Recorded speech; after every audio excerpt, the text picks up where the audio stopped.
나오신 성도님들 주님의 이름으로 환영합니다. 다 함께 찬송가 302장 함께 찬송 드리겠습니다.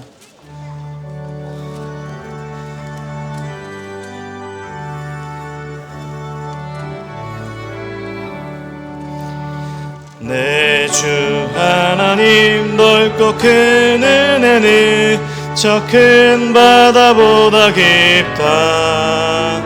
너 곧 닷줄을 끌러 깊은 데로 저 한가운데 가보라. 언덕을 떠나서 창파에 배 띄워 내 주 예수 은혜의 바다로 내 맘껏 쳐가라. 왜 너 인생은 언제나 거기서 저 큰 바다 물결 보고 금이 모르는 깊은 바닷속을 한번 헤아려 안 보나. 언덕을 떠나서 창파에 배 띄워 내 주 예수 은혜의 바다로 내 맘껏 쳐가라. 많은 사람이 얕은 물가에서 저 큰 바다 가려다가 찰싹거리는 작은 파도 보고 마음 약하여 못 가네. 언덕을 떠나서 창파에 배 띄워 내 주 예수 은혜의 바다로 내 맘껏 쳐가라.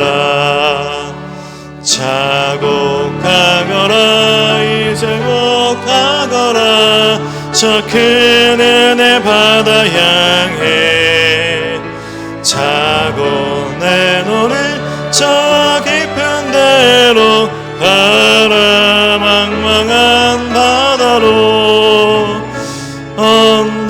언덕을 떠나서 창파에 배 띄워 내 주 예수 은혜의 바다로 내 맘. 1절부터 다시 찬송합니다. 내 주 하나님 넓고 큰 은혜는 저 큰 바다보다 깊다. 너 곧 닷줄을 끌러 깊은 데로 저 한가운데 가보라. 언덕을 떠나서 창파에 배 띄워 내 주 예수 은혜의 바다로 내 맘껏 쳐가라. 왜 너 인생은 언제나 거기서 저 큰 바다 물결 보고 금이 모르는 깊은 바닷속을 한번 헤아려 안 보나. 언덕을 떠나서 창파에 배 띄워 내 주 예수 은혜의 바다로 내 맘껏 쳐가라. 많은 사람이 얕은 물가에서 저 큰 바다 가려다가 찰싹거리는 작은 파도 보고 마음 약하여 못 가네. 언덕을 떠나서 창파에 배 띄워 내 주 예수 은혜의 바다로 내 맘껏 쳐가라. 자고 가거라 이제 곧 가거라 저 큰 은혜 바다 향해. 자고 내 눈을 저 깊은 데로 가라. 망망한 바다로 언덕을 떠나서 창파에 배 띄워 내 주 예수 은혜의 바다로 내 맘껏 쳐가라. 네, 우리 찬송가 304장 우리 한 장 더 찬송 드리겠습니다. 찬송가 304장 찬송입니다.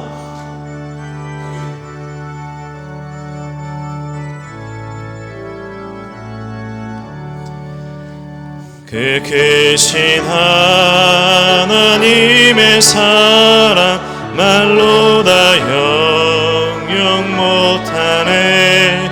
저 높고 높은 별을 넘어 이 낮고 낮은 땅 위에 죄범한 영혼 구하려 그 아들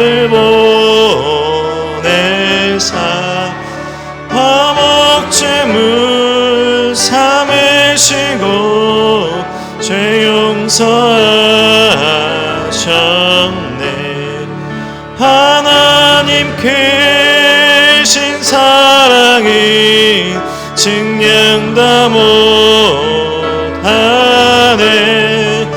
영원히 변치 않는 사랑 성도여 찬양하세. 괴로운 시절 지나가고 땅 위에 영화 쇠할 때 주 믿지 않던 영혼들은 큰 소리 외쳐 울어도 주 믿는 성도들에게 큰 사랑 베푸사 우리의 죄 사했으니 은혜 잊을까. 하나님 크신 사랑은 증량 다 못하네. 영원히 변치 않는 사랑 성도여 찬양하세. 하늘을 두루마리 삼고 바다를 먹물 삼아도 한없는 하나님의 사랑 하기로 갈 수 없겠네. 하나님의 크신 사랑 그 어찌 닿았을까. 저 하늘 높이 쌓아도 채우지 못하리. 하나님 크신 사랑은 증량 다 못하네. 영원히 변치 않는 사랑 성도여 찬양하세. 아멘. 다 함께 일어나서 두 손 들고 찬양하겠습니다. 예루살렘아 여호와를 찬송할지어다. 예루살렘아 여호와를 찬송할지어다. 내 하나님을 감사함으로 그 앞에 나가며 주 임재 배경 예루살렘아 여호와를 찬송할지어다 예루살렘아 여호와를 찬송할지어다 내 하나님을 감사함으로 앞에 나가며 주인제 앞에 경배해. 우리 손을 내시고 우리 함께 신앙을 고백하겠습니다. 전능하사 천지를 만드신 하나님 아버지를 내가 믿사오며 그 외아들 우리 주 예수 그리스도를 믿사오니 이는 성령으로 잉태하사 동정녀 마리아에게 나시고 본디오 빌라도에게 고난을 받으사 십자가에 못 박혀 죽으시고 장사한 지 사흘 만에 죽은 자 가운데서 다시 살아나시며 하늘을 오르사 전능하신 하나님 우편에 앉아 계시다가 저리로서 산자와 죽은 자를 심판하러 오시리라. 성령을 믿사오며 거룩한 공예와 성도가 설거하는 것과 죄를 사하여 주신 것과 몸이 다해 사는 것과 영원히 사는 것을 믿사옵나이다. 아멘. 우리 자리에 앉으셔서 찬송가 310장 찬송 드리겠습니다.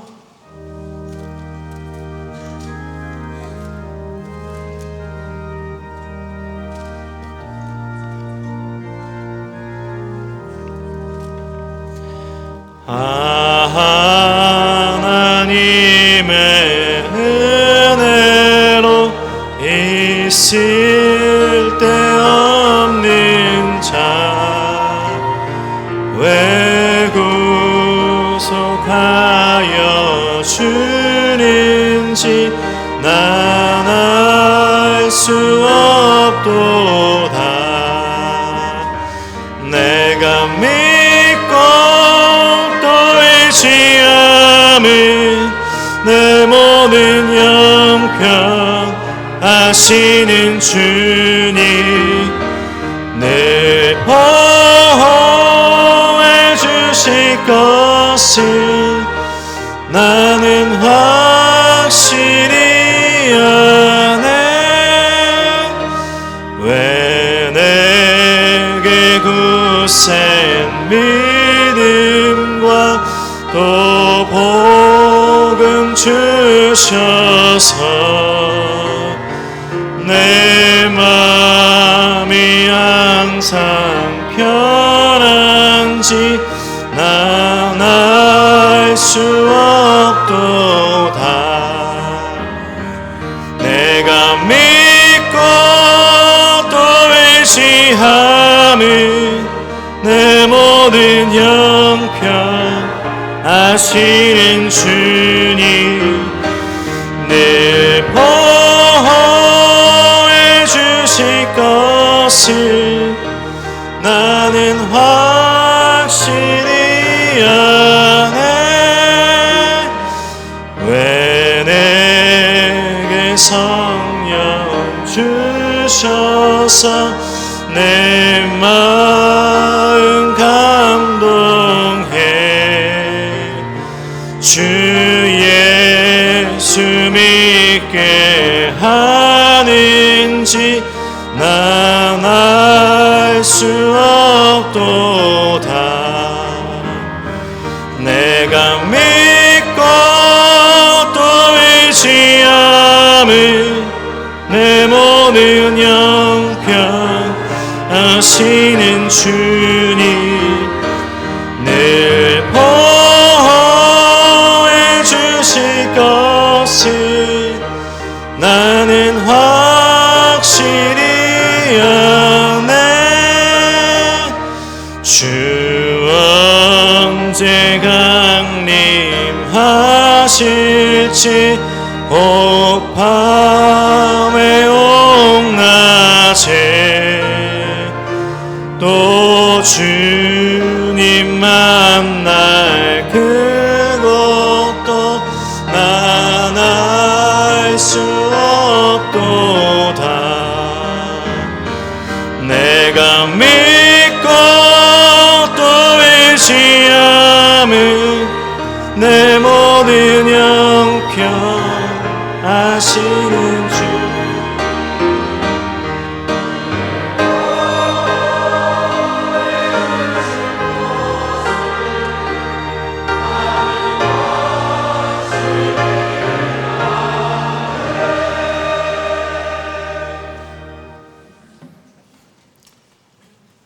하나님 아버지, 오늘도 저희를 부르시어 예배의 자리에 인도하여 주시어 감사드립니다.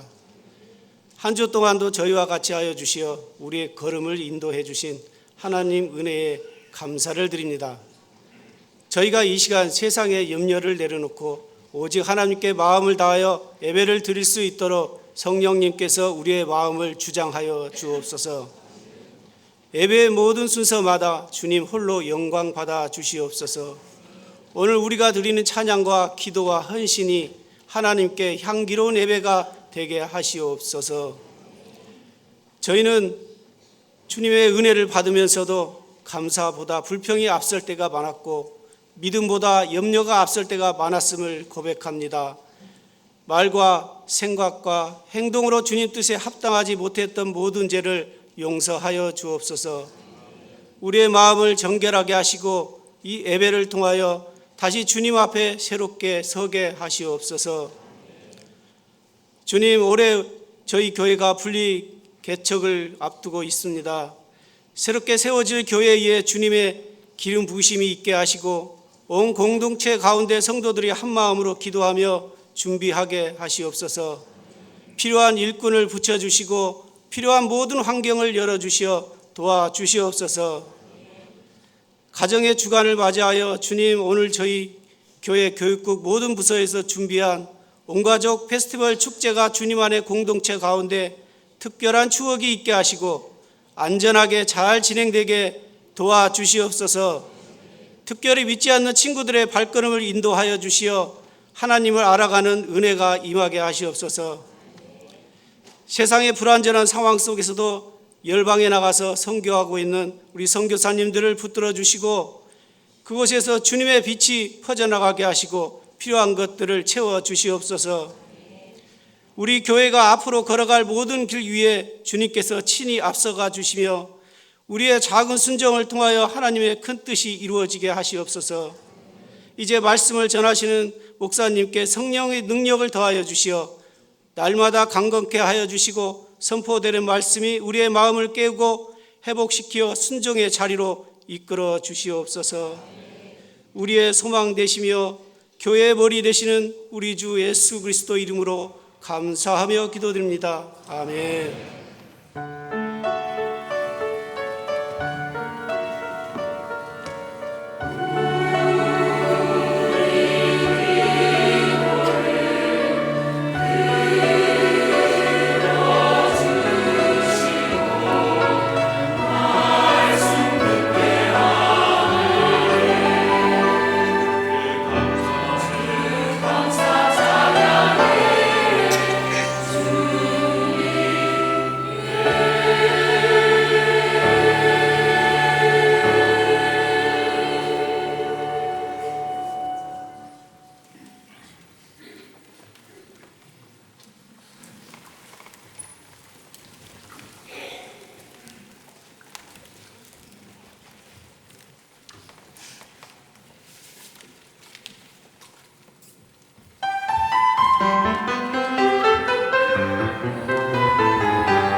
성가대와 우리 귀한 자녀들 한 번 더 큰 박수 부탁드립니다.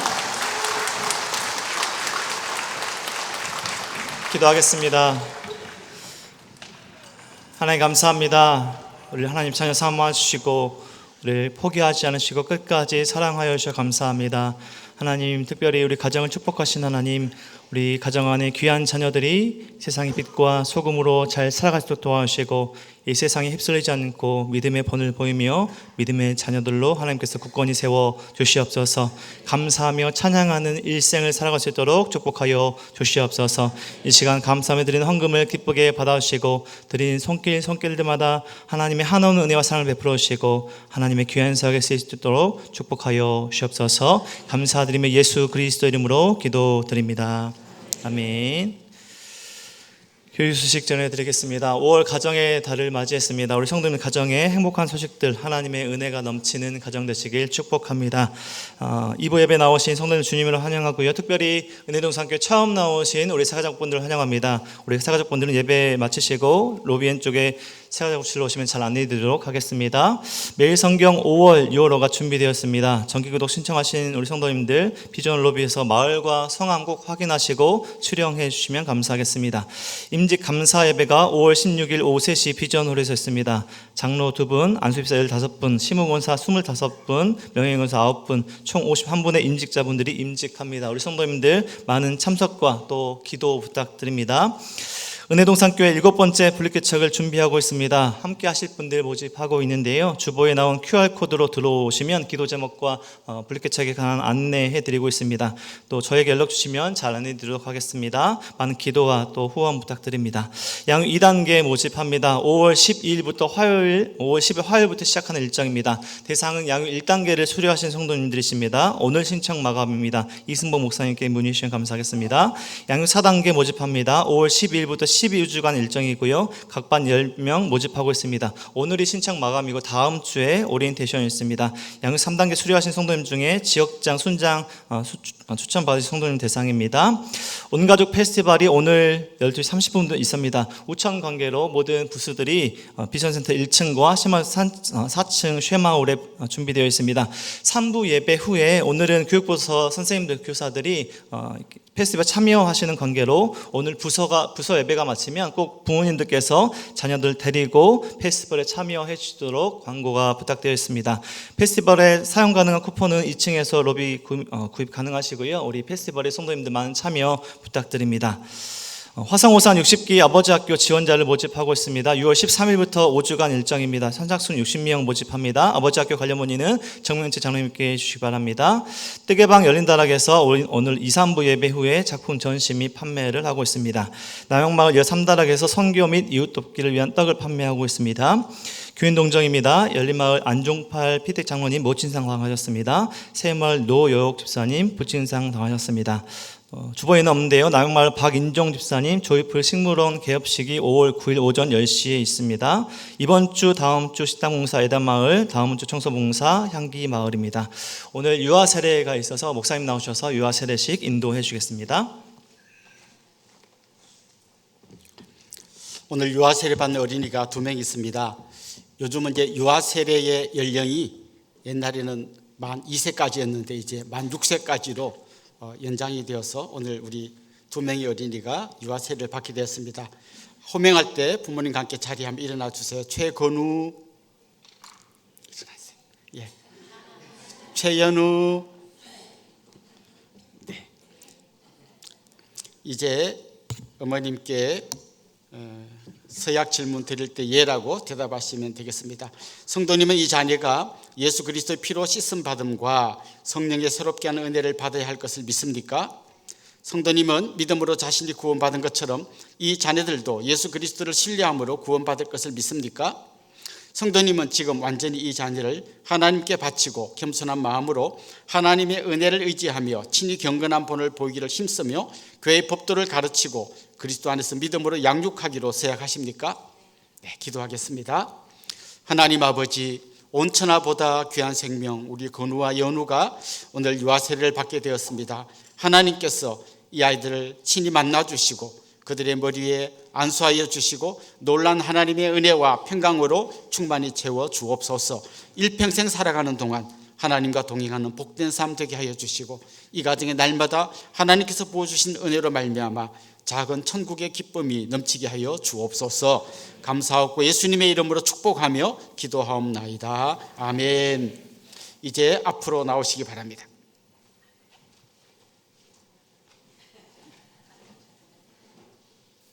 어머님 앉으시고 건우 이리 와라.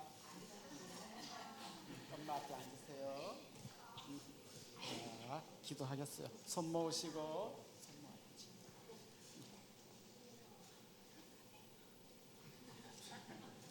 주 예수를 믿는 믿음의 가정의 자녀 최건우에게 내가 성부와 성자와 성령의 이름으로 세례를 주노라. 아멘.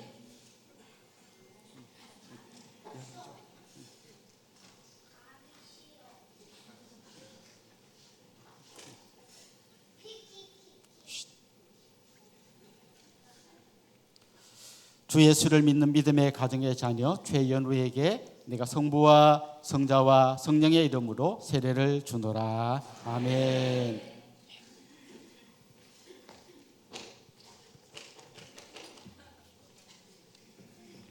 이제 한번 자리에서 일어나 주시면 좋겠습니다. 제가 공포하겠습니다.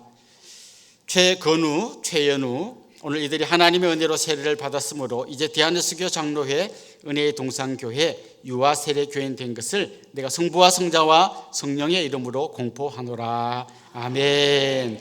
앞으로 한번 나오세요. 네. 엄청 쑥스러울 텐데 우리 같이 한번 축복송 같이 한번 부르도록 하겠습니다.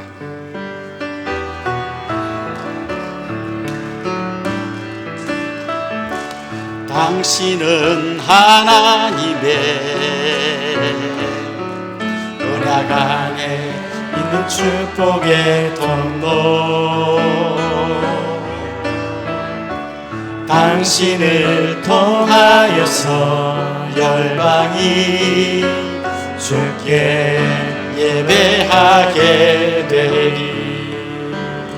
뜨거운 박수로 축하해 주시고요.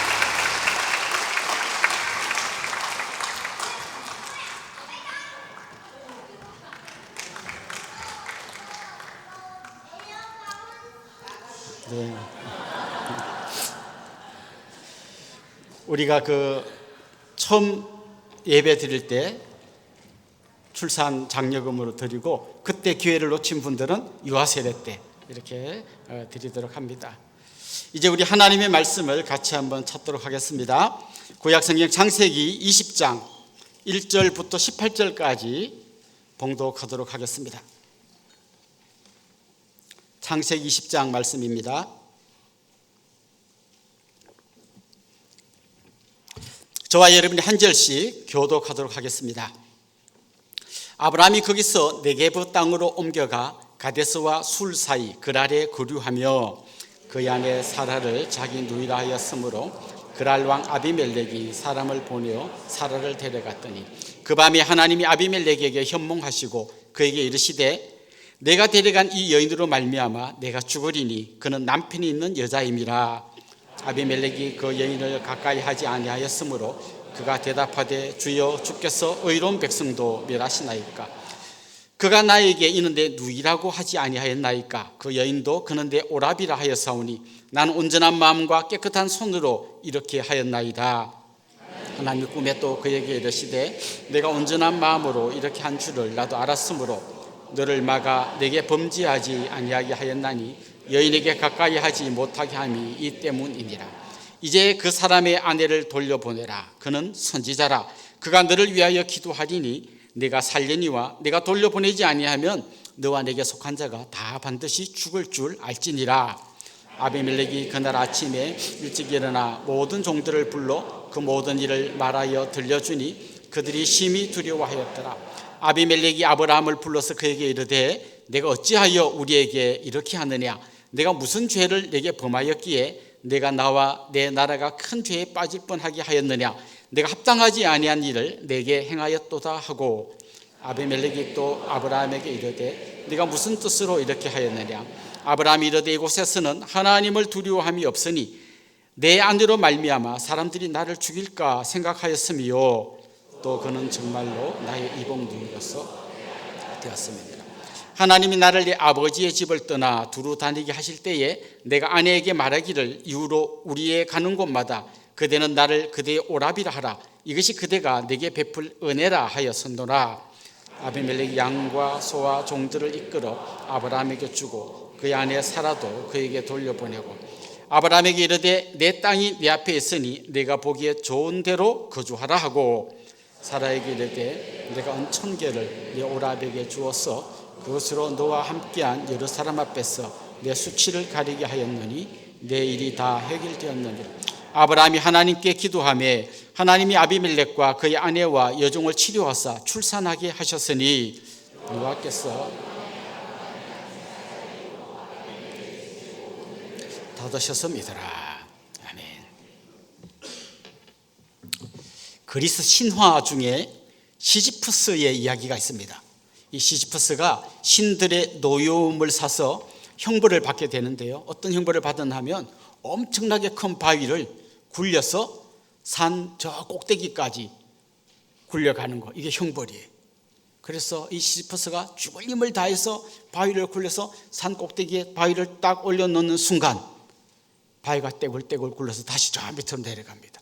그러면 또 내려가서 그걸 또 죽을 힘을 다해 끌어올려서 정상에 올려놓으면 다시 떼굴떼굴 굴러서 저 밑으로 굴러갑니다. 이 바위를 굴려서 끌고 올라가는 것도 힘들지만 계속 그게 반복된다는 게 가장 큰 형벌의 내용이죠. 오늘 본문에 보면 아브라함이 자기 아내 사라를 누이라고 속여서 자기 아내를 그랄 왕에게 빼앗기는 이런 이야기가 나옵니다. 그런데 여러분, 이 말씀을 딱 듣는 순간 이거 어디서 한번 들어본 것 같은데 생각나지 않습니까? 정확하게 말씀드리면 2월 15일 설교 때 이 이야기와 거의 비슷한 이야기가 나옵니다. 그때는 그랄이 아니고 애굽이었어요.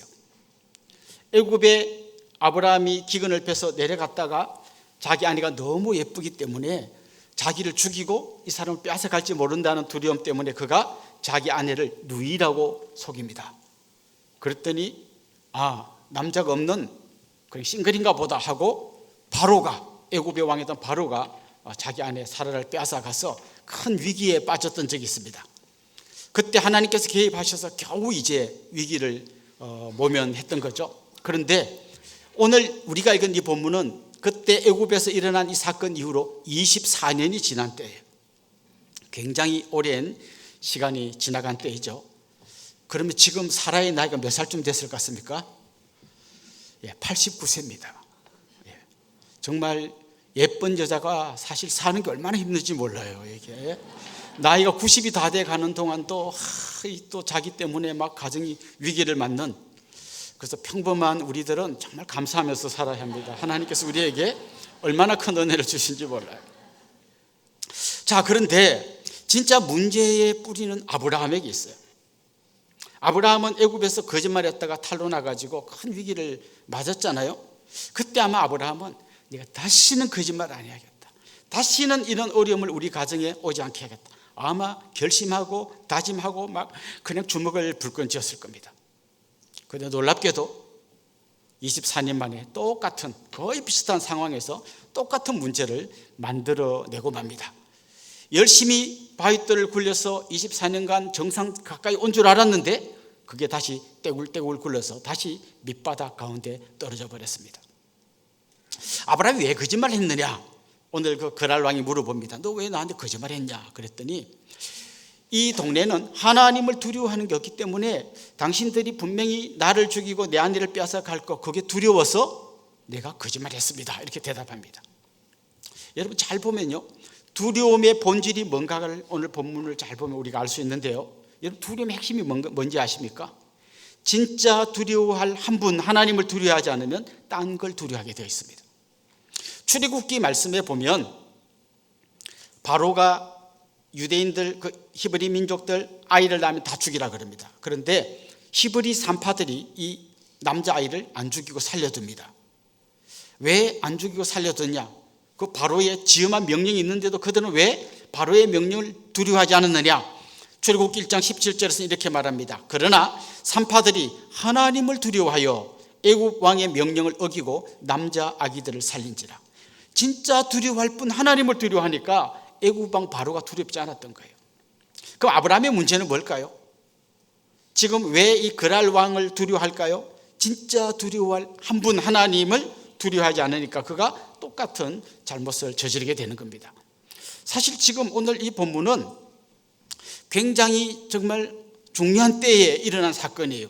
그 앞에 본문에 보면 하나님께서 내년 이맘때에 너에게 아들을 주겠다고 약속했습니다. 이제 그는 아들을 기다리고 있는 그 1년 남짓 되는 그 기간 요 중에 이 사건이 일어난 거죠. 하마터면 하나님과 아브라함이 맺었던 언약이 깨질 수 있는 굉장히 위중한 문제가 생긴 겁니다. 참 어쩌면 사라가 지금 임신 초기였을 수도 있어요. 근데 요때 하필이면 그가 똑같은 잘못을 저질러 버렸던 거죠. 75세 때 하나님께서 아브라함을 부르셨고 그에게 약속을 주셨습니다. 너의 후손이 하늘의 별같이 많아지고 천하 만민이 너의 후손으로 말미암아 복을 받을 것이다. 이 말씀을 75세 때부터 계속 주십니다.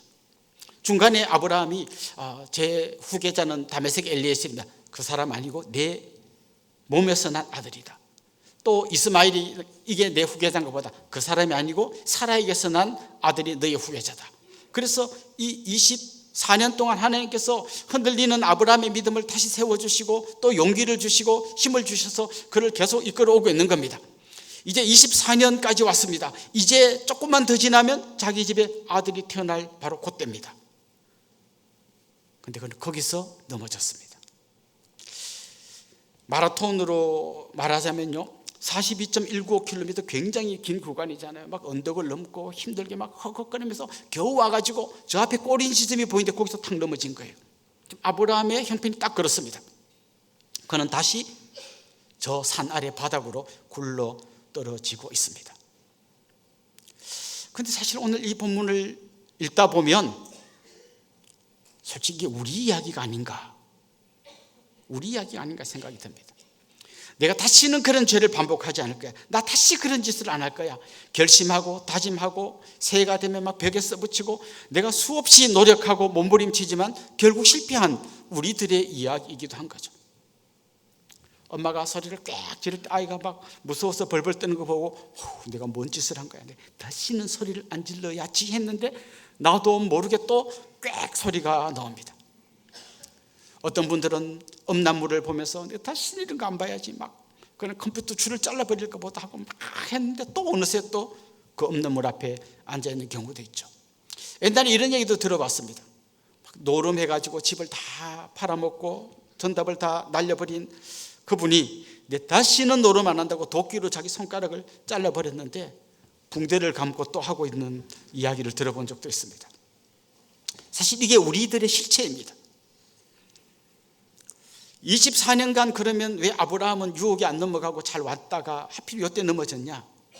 그때는 이런 유혹이 없었기 때문이에요. 우리가 지금 유혹이 안 넘어가는 중요한 이유는 우리의 도덕성이 뛰어나거나 우리의 믿음이 뛰어나기보다 그런 유혹이 없어서 잘 안 넘어간 거지, 우리한테 또 그런 상황이 딱 되면 누구도 큰 소리 칠 수 없는 게 우리의 모습인 겁니다. 비슷한 고비를 한 사람이 로마서에 나옵니다. 바로 바울입니다.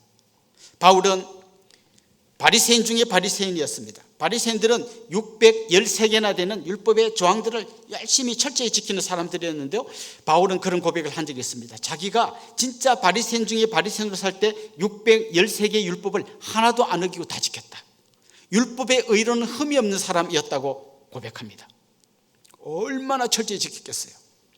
그런데 그가 예수 그리스도의 말씀에 딱 부딪히고 나니까 자기가 한 게 전부 다 엉터리라는 걸 깨닫게 되죠. 예수님 뭐라 그러십니까? 누구를 미워하기만 해도 살인한 죄다. 그는 스데반을 죽이기 위해서 돌을 들고 씩씩거리는 그 현장에 있지 않았습니까? 그는 자기가 직접 돌을 안 던졌을지 몰라도 자기는 이미 살인한 자인 거죠. 또 주님 뭐라 그럽니까? 지나가는 자를 보고 음욕만 품어도 간음한 것과 똑같다. 그 말씀 앞에서 그는 완벽하게 다 지킨 줄 알았던 그 율법이 예수님 말씀 앞에 딱 가보니까 아무것도 아닌 거예요. 수없이 마음으로 범죄한 자신임을 깨닫게 되는 거죠. 율법의 의로는 그가 자기가 바위를 굴러 산 정상에 올라와 있는 줄 알았는데 예수 그리스도의 말씀 앞에 비춰보니까 자기는 저 밑에 굴러 떨어져 있는 사람인 걸 안 거죠.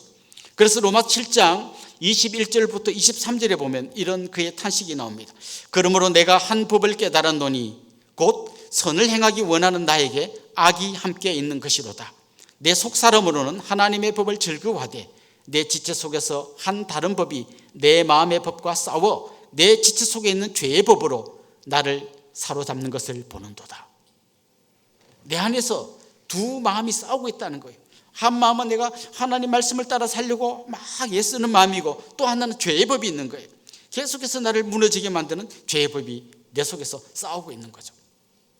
그래서 잠시 이쪽 이긴 갔다가 또 이쪽 이긴 갔다가 거기서 그가 고뇌하면서 로마서 7장 24절에서는 마침내 이렇게 탄식합니다. 오호라, 나는 곤고한 사람이로다. 이 사망의 몸에서 누가 나를 건져내랴. 오호라, 나는 곤고한 사람이로다. 이 사망의 몸에서 누가 나를 건져내랴. 이렇게 몸부림치고 이렇게 애를 쓰고 이렇게 노력하는데, 이렇게 힘들게 돌을 굴려 산 정상까지 올려놨는데 어느새 또 바닥에 굴러 떨어져 있구나. 또 반복되는 죄, 또 그 자리에 가 있구나. 이 절망의 탄식이 바울의 탄식이었습니다. 사실 이건 우리 타락한 인간들의 공통된 탄식이에요. 정말 주일날 예배 마치고 은혜 받고 정말 내가 이제는 주님 말씀대로 살아야지 결심하고 집에 딱 간 순간, 아이들이 라면을 끓여 먹고 온 방에다가 다 쏟아놓고, 거기서 남편은 팬티바람으로 소파에 들어 누워서 리모컨을 돌리고 있을 때 갑자기 그 은혜 받은 게 한 방에 싹 다 날아가고 그냥 꽝 하게 되는 거죠. 사실 우리는 이런 존재입니다. 그냥 넘어질 수밖에 없는 존재입니다. 그런데요, 성경은 우리에게 뭘 알려주시나 하면 내가 그런 존재라는 걸 아는 게 굉장히 중요하다는 거예요. 율법의 의로는 흠이 없는 사람이다 라고 하는 바울의 생각보다 오호라, 나는 공고한 사람이로다 라고 하는 이 바울의 이 자기 탄식이야말로 은혜의 문을 여는 첫 출발인 거예요. 나는 법 없이도 살아. 나는 예수 안 믿을 때부터 착했고 지금도 착하고 앞으로도 착할 거고, 이런 사람이 제일 위험한 사람. 부끄럽지만 제가 원래 그런 사람이었어요. 저는 모범 어린이였고 모범 학생이었고 군대에서 모범 사병이었어요. 가는 데마다 다 착하다 모범입니다. 당신은 죄인입니다 말할 때 이론적으로는 죄인이지만 다른 죄인들하고는 좀 급이 다른 죄인들하고 늘 생각했어요. 사실 그런 사람이 제일 위험한 거예요. 오호라, 나는 공고한 사람이로다. 이 사망의 몸에서 누가 나를 건져내랴. 하나님, 내 힘으로는 절대 하나님 뜻대로 살 수 없는 연약한 죄인입니다. 몸부림치며 하나님 앞에 나아가는 그 사람이 사실은 소망이 있는 사람이에요. 우리나라의 카페에 핸드폰, 노트북 놔둬도 아무도 안 가져갑니다. 훌륭해진 게 아니에요. CCTV가 훌륭해진 거예요. 네. 나는 절대 간음하고 바람 피우고 그런 짓 안 합니다. 걸릴까 봐 안 하는 거예요. 마음속에는 다 많은 사람들이 그런 유혹 속에서 막 몸부림치고 있는 것이죠. 결국 하나님께서는 우리에게 내가 이런 존재라는 걸 알려주십니다. 그리고 내 힘으로 안 된다는 것 때문에 몸부림치게 하십니다.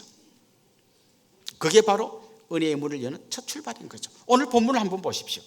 아브라함 거짓말했습니다. 옛날에 지었던 그 죄를 똑같이 범했습니다. 그리고 똑같은 위기를 맞습니다. 아내를 빼앗겼습니다.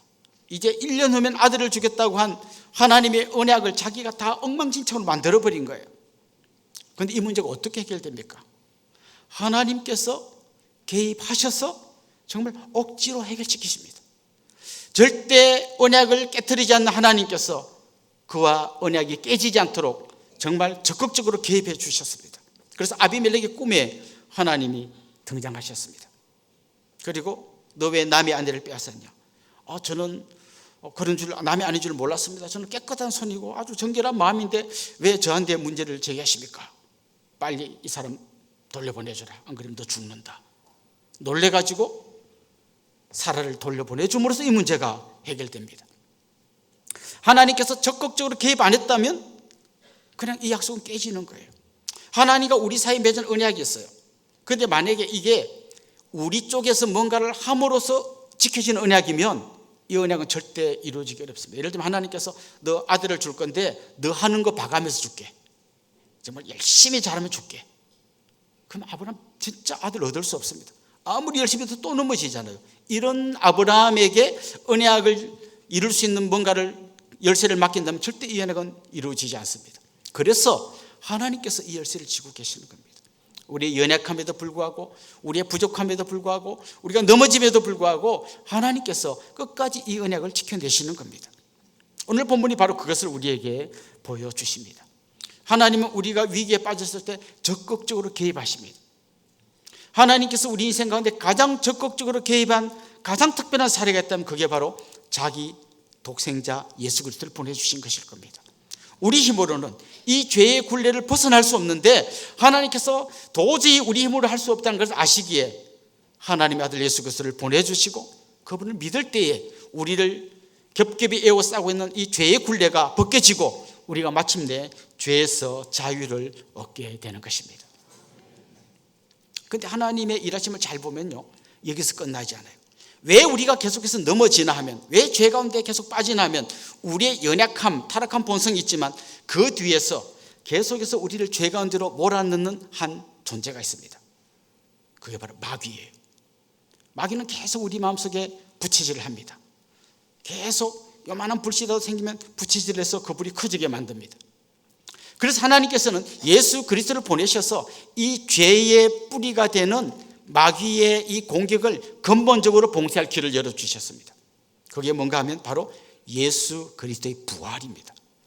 예수님의 부활은 어떤 의미가 있냐면 창세기 3장 15절에서 약속하셨던 것처럼 여자의 후손은 뱀의 후손의 머리를 밟아버릴 것이다 라고 한 이 약속이 성취된 사건입니다. 마귀가 사용하는 가장 강력한 무기가 뭡니까? 죽음이에요. 누구라도 죽여버리면 끝나요. 그런데 예수님은 부활하심으로써 죽음을 휴지 조각으로 만들어버렸습니다. 마귀가 자기 최고의 무기인 이 죽음이란 무기를 막 탕탕탕탕 쏘는데 부활하신 예수님한테 안 통하는 거죠. 그게 예수님 혼자의 이야기로 끝나는 게 아니라 우리가 부활하신 예수 그리스도와 연합할 때 우리도 놀라운 부활의 주인공이 되는 거예요.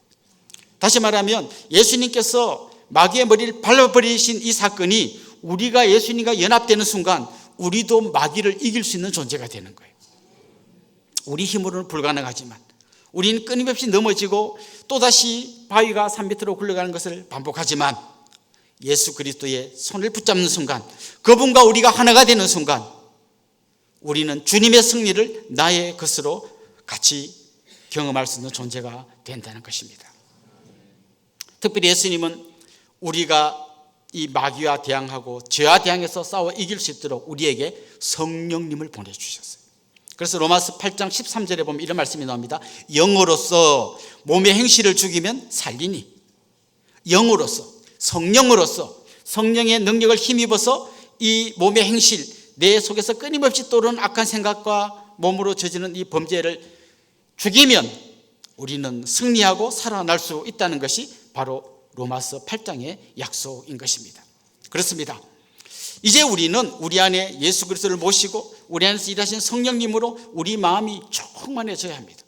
나는 죄를 안 짓겠다고 계속 죄를 안 짓겠다고 100번 1000번 다짐하는 것보다 내 속에 예수로 충만해질 때, 내 속에 성령으로 충만해질 때, 그때 마귀가 우리에게 어딘가 침을 박아야 되는데 박을 데가 없게 되는 것이죠. 우리는 여전히 죄와 싸울 수밖에 없는 존재입니다. 그러나 이제 우리는 죄에 지배당하지 않는 사람이 되었습니다. 이걸 깨닫는 게 굉장히 중요해요. 맨날 넘어지고 또 엎어지고, 근데 성경 어디에서 그걸 또 하나 찾아내가지고 마음은 원이로 돼 육신이 약하도다, 아니에요. 우리는 계속해서 넘어지는 존재가 아니에요. 유혹을 받고 흔들릴 수는 있지만 예수 그리스도, 부활하신 예수 그리스도를 붙드는 순간 우리가 죄와 싸워서 이길 수 있다는 거예요. 더 이상 죄가 우리를 마음대로 끌고 다닐 수 없는 존재가 되었다는 거예요. 그래서 우리는 끊임없이 힘들 때마다, 흔들릴 때마다, 유혹을 받을 때마다 그리스도의 십자가 앞으로, 그 부활의 동산으로 계속 나아가야 하는 것입니다. 참 오늘 본문을 잘 보면요, 야, 하나님 은혜가 어마어마하구나 이걸 느끼게 되는데요. 하나님께서 위기에 빠진 아브라함을 건져내는 게 다가 아니에요. 하나님께서 아브라함을 건져내실 때에 그 아비멜렉과 꿈에서 대화하는 장면이 나오는데요. 오늘 본문 7절 한번 봅시다. 이렇게 되어 있습니다. 이제 그 사람의 아내를 돌려보내라. 거기서부터 같이 읽어봅시다. 그는 선지자라. 그가 너를 위하여 기도하리니 내가 살려니와 내가 돌려보내지 아니하면 너와 내게 속한 자가 반드시 죽을 줄 알지니라. 아브라함이 뭐라고요? 선지자라는 거예요. 그리고 아브라함이 너를 위해서 기도해 줄 거라고 이야기하는 거예요. 사실 아마 이 이야기를 아브라함이 들으면 굉장히 민망했을 것 같아요. 예? 지금 참 잘하고 있으니까 아브라함 이제부터 너는 선지자 이렇게 했으면 감사합니다 이랬을 텐데 지금 자기가 완전히 지금 실패했잖아요. 심지어 그 아비멜렉이 너 왜 그딴 식으로 거짓말해서 하는 거기서 지금 책망을 듣고 있는 너무 부끄러운 자리잖아요. 그런데 하나님께서 그에게 어떤 사명을 주십니까? 너는 여전히 선지자다. 그 다음 또 뭐라고 그럽니까? 이 아브라함이 기도할 때 아비멜렉을 위해서 기도할 때 이 기도가 응답될 거라는 걸 알려주신 거죠. 사실 그랄의 왕은 무슨 제국의 황제는 아니지만 그 동네에서는 제일 힘 있는 사람이. 아브라함 어떤 존재입니까? 사실 어떻게 보면 떠돌이 같은 존재예요. 그 그랄 왕 앞에서 아브라함은 굉장히 초라한 존재예요. 지금 보내주지만 나중에 그랄이 또 마음 변해갖고 한 방 때리면 아브라함은 한 방에 날아갈 수밖에 없는 존재예요. 그런데 하나님께서 아브라함을 세워주십니다. 그 그랄 왕에게 말하는 거죠. 야, 너 아브라함이 누군지 알아? 선지자야. 내 말을 대신해서 전해주는 선지자야. 아브라함이 내가 뭘 기뻐하고 뭘 싫어하는지를 아브라함 통해 내가 알려줄 거니까 똑바로 들어야 돼. 그리고 아브라함이 누군지 알아? 너를 위해서 기도해주면 지금 너네 집에 있는 여러 가지 문제들을 아브라함의 기도를 할 때 내가 그걸 듣고 응답해 줄 거야. 그 말 들을 때 그랄 왕 마음속에 어떤 마음이 들었을까요? 저 또들이 아무것도 아닌 사람이 아니라 아이고, 아브라함 잘못 건드렸다가 내가 큰일 나겠구나. 이걸 하나님께서 알려주신 거죠. 저는 여러 번 이야기했지만 군대에서 운전병이었습니다. 운전도 할 줄 모르는데 그때는 운전면허증이 없는 사람이 가진 사람이 많이 없었기 때문에 그냥 아무나 불러가지고 교육시켜서 운전병 만들었어요. 그래서 저는 갑자기 운전병으로 뽑혀가지고 홍천에 있는 야전수송학교에 가서 11주 동안 운전을 배웠습니다. 그래서 오만 거 다 배웠어요. 근데 그 운전을 배우는 시간 절반은 얼차려 받고 기사 되게 많은 시간이에요. 차에 운전석에 올라가는데 1시간 걸려요. 목소리가 그것밖에 안 되나 차 밑으로 기가 막 기고 막 매달려서 흔들고 막 그리고 뭐 출발했는데 어떻게 출발하지 막 쳐다보고 있으면 갑자기 기사들이 빵 되고 다시 하차 막 이게 11주 동안 거의 절반이 맞는 거예요. 그러나 4주쯤 되었을 때요 방송이 나오는 거예요. 이병 이규현 지금 부대 본부로 신속하게 오기 바란다. 거기서 저를 부를 일이 없어요. 근데 갑자기 내 이름이 방송에 나오는 거예요. 그래서 놀래가지고 막 달려갔어요. 근데 그 야전 수송학교 줄여서 야수교라 그러는데 야수교 교장이신 대령이 신실한 크리스찬이었어요. 그래서 그 야수교 안에는 교회가 없었는데 내가 여기다 교회를 세워야겠다. 그래서 신학생 찾아봐 했더니 제가 딱 걸린 거예요. 그래서 딱 갔더니 군대에 역시 또 군대예요. 주일날은 군종 목사님이 와서 설교하니까 앞으로 다음 주부터 네가 수요일 예배를 설교하고 성가대를 조직해서 지휘를 해라. 너 뭐 지휘할 줄 아는 거 없어요. 그냥 해라 해서 알겠습니다 하고 돌아왔어요. 그 다음부터 놀라운 일이 일어났어요. 이규현 저놈은 우리 교장 대령님이 총이하는 아이다. 갑자기 이 소문이 쫙 퍼졌어요. 그때부터는 한 방도 안 맞았어요. 예, 얼차례 열애. 너는 여기서 노래 부르고 있어. 열애. 계속 열애시켜줬어요. 지금 하나님이 사실 아브라함 이렇게 만들어준 거예요. 아무 힘도 없잖아요. 떠돌이잖아요. 근데 그랄 왕에게 너 아브라함 누군지 알아? 나의 말을 대언한 선지자야. 너 아브라함 누군지 알아? 저 사람이 기도하면 니네 집에 놀라운 일이 일어날 거야. 그에게 사명을 주셨을 뿐만 아니라 그것을 아비멜렉이 알려서 아브라함을 함부로 건드리지 못하게 만든 거죠. 아브라함의 입장에서는요 너무나 부끄럽지만 하나님께서 다시 사명을 주신 거예요. 하나님 저 너무 정말 연약하고 제가 생각해도 자격 없는 거 너무 잘 알겠습니다. 다 안다. 그렇지만 그럼에도 불구하고 너는 선지자의 사명을 감당해야 되고, 그럼에도 불구하고 너는 다른 사람을 위해서 기도하는 사람으로 서 있어야 한다. 이게 하나님 은혜예요. 제가 목사로 서 있을 수 있는 이유는 여러분이 장로님, 권사님, 안수집사님, 지역장, 순장으로 열심히 섬길 수 있는 그 사명을 감당할 수 있는 그 첫 출발은 바로 자격 없는 우리를 끝까지 믿어주시고 다시 사명을 주시는 하나님 은혜 때문이에요. 그렇습니다. 결국 아브라함은 다시 그 사명을 감당하는 사람의 자리로 돌아갑니다. 그런데요, 나중에 아브라함이 진짜 기도해 주거든요. 아비멜렉을 위해서. 17절에 보면 이런 말씀이 나옵니다. 아브라함이 하나님께 기도하며 하나님이 아비멜렉과 그의 아내와 여종을 치료하사 출산하게 하셨으니. 여러분 놀랍지 않습니까? 아브라함은 지금 자기가 아기가 안 생기는 사람이에요. 자기 집에 아기가 아직 없어요. 그런데 아브라함이 기도할 때 하나님이 이 가정에 출산에 놀라운 은혜를 부어주시는 겁니다. 사실 누군가를 위해서 기도해 줄 때 우리 똑같은 마음이 들어요. 나도 잘 안 되는데, 나도 잘 못하는데 내가 누군가를 위해 기도할 수 있을까? 사실 오늘 이 말씀은 저한테 굉장히 큰 힘을 준 말씀이에요. 제가 12년 동안 자녀가 없이 있는 동안에 가정에 신방 가면, 그 신혼부부들 집에 신방 가면 제일 많이 나오는 기도가 자녀를 허락해 달라는 기도 제목이 많아요. 그래서 목사님, 우리 가정에 자녀가 없으니 기도 좀 해주세요. 나도 없어. 나도 안 돼. 나도 안 되는데 내가 뭔 힘으로 기도하냐. 그런데 오늘 본문을 보세요. 우리에게 능력이 있는 게 아니에요. 우리는 그냥 기도하는 거예요. 능력으로 일하시는 분 누구예요? 하나님이세요. 그래서 아브라함 자기도 아들도 없는 주제에 기도해 줬더니 그 집에 태문이 열리는 놀라운 역사 일어나는 겁니다. 결국 우리는 자격 없어요. 우리는 능력도 없어요. 그런데 하나님이 우리를 믿고 사명 주시면 그 믿음으로 감당해 내는 게 바로 우리가 할 일이에요. 그렇습니다. 오늘 본문 말씀은 우리에게 굉장히 놀라운 충격을 줍니다. 우리는 산 정상까지 돌을 굴리고 가지만 또 그게 바닥으로 떨어질 수밖에 없는 연약한 존재라는 걸 알려줍니다. 하지만 하나님께서 우리 삶에 개입하셔서 이걸 뒤집어 주시는데 가장 적극적인 개입이 예수 그리스도를 보내셔서 죄의 사슬을 끊어주시고 부활의 능력으로 우리가 마귀와 싸워 이길 수 있는 존재가 되게 하실 뿐만 아니라 부족하고 연약한 우리에게 다시 사명 주셔서 정말 하나님의 말씀을 온 세상 가운데 전하는 선지자의 사명을 감당하고 또 내 이웃, 내 주위에 있는 수많은 사람을 품고 기도하는 그런 사명자로 우리를 세우신 줄 믿습니다. 이 믿음으로 날마다 승리하시는 믿음의 성도님들이 될 수 있기를 주님의 이름으로 축원합니다. 우리 같이 한번 찬양하고 기도하겠습니다. 오직 주의 사랑에 매여. 이 찬양 같이 하겠습니다.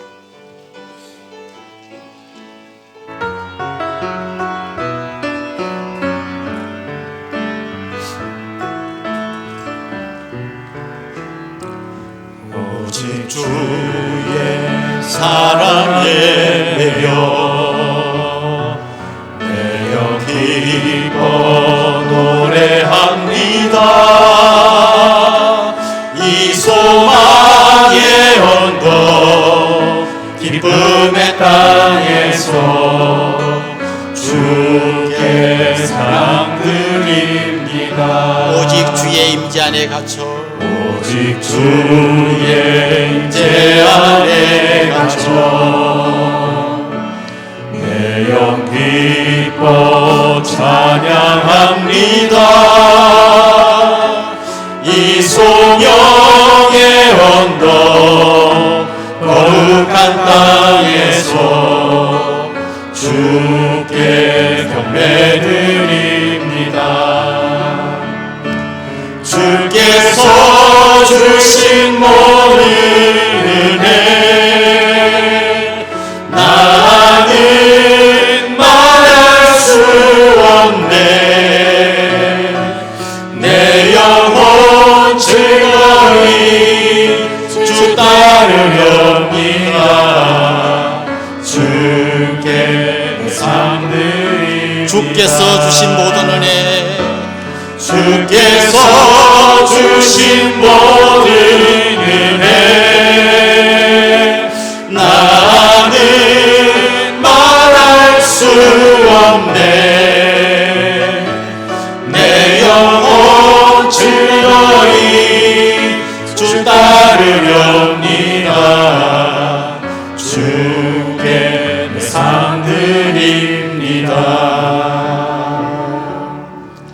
말씀을 생각하면서 같이 한번 기도하겠습니다. 우리의 연약함으로는 죄를 이길 수 없음을 고백합시다. 하지만 예수 그리스도께서 죽으시고 부활하셔서 마귀의 머리를 밟으셨고 우리 속에 계시는 성령님께서 함께 하시기에 죄와 싸워 이길 수 있게 되었음을 믿고 승리할 수 있도록 기도합시다. 또한 우리의 연약함에도 불구하고 우리를 사명자로 세우셔서 하나님의 뜻을 전하고 이웃을 품고 기도할 수 있게 하신 주님의 은혜를 기억하면서 우리의 기도가 필요한 사람들을 생각하고 그들을 위해서 같이 기도하도록 하겠습니다. 특별히 오늘 또 예배 후에 있을 우리 가족 축제에 위해서도 같이 기도해 주시면 좋겠습니다. 우리 한번 합심해서 통성으로 기도하겠습니다.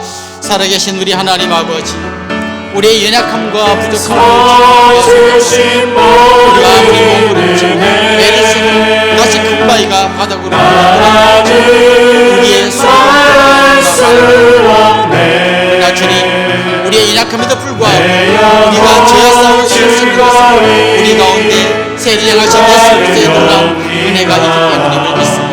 주님의 시간 기도합니다. 은혜를 붙들어 주시옵소서. 사랑하는 주의 백성들의 삶 가운데 개입하여 주시옵소서. 예수 그리스도의 놀라운 은혜 가운데 든든히 세워주시옵소서. 부활하신 주님의 놀라운 은혜로 마귀의 수없는 공격을 저희를 도와줄 소망합니다. 마귀의 머리를 밟으시고 죽음을 이기신 예수, 우리의 승리가 되게 하여 주옵소서. 오늘 주일이 생일의 축제에 안에 놀라운 은혜를 부으셔서 온 가족 가운데 감사와 기쁨이 충만케 하여 주옵소서. 하나님 아버지, 우리의 연약함을 주님 앞에 고백합니다. 우리의 힘과 능력으로는 끊임없이 실패하고 또다시 정상에 오른 줄 알았는데 바닥으로 굴러떨어지는 것을 반복하는 존재임을 고백합니다. 그래서 주님, 우리의 힘과 능력으로 할 수 없기에 주님을 붙듭니다. 십자가를 지셨을 뿐만 아니라 부활하셔서 마귀의 머리를 밟으시고 승리하신 예수 그리스도를 붙들고 예수께서 보내주신 성령님을 의지하여 마귀와의 싸움에서 이기게 하여 주시고 죄 가운데 싸울지라도 넘어지지 않고 승리할 수 있는 저희들이 되게 하여 주옵소서. 오늘 이후에 있을 패밀리 축제에도 하나님 함께 하셔서 큰 감사와 기쁨이 충만한 시간 되게 하여 주옵소서. 감사하고 예수님의 이름으로 기도드리옵나이다. 아멘.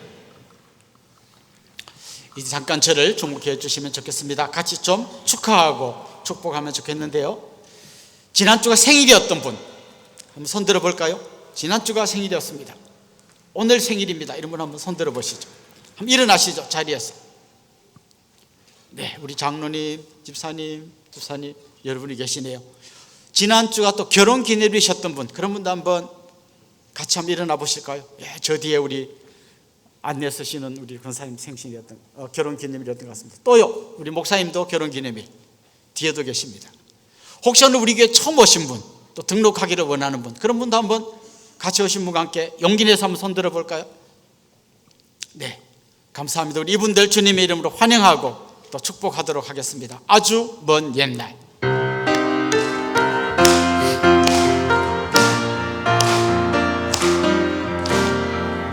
아주 먼 옛날 하늘에서는 당신을 향한 계획이 있었죠. 하나님께서 바라보시고 좋았더라고 말씀하셨네. 이 세상 그 무엇보다 귀하게 나의 손으로 창조하였노라.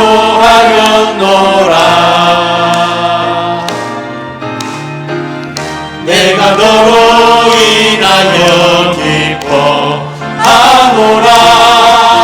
내가 너를 사랑하노라. 사랑합니다. 축복합니다. 사랑해요.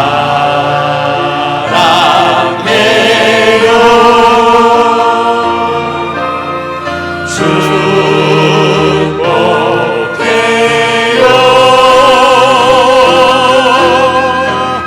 당신의 마음에 우리의 사랑을 모아드립시다. 사랑을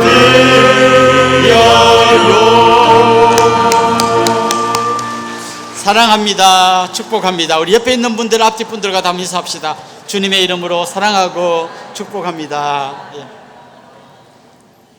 이제 우리 자리에서 다 일어나겠습니다. 주제 찬송 감사 365 같이 부르고 축도로 예배를 마치겠습니다.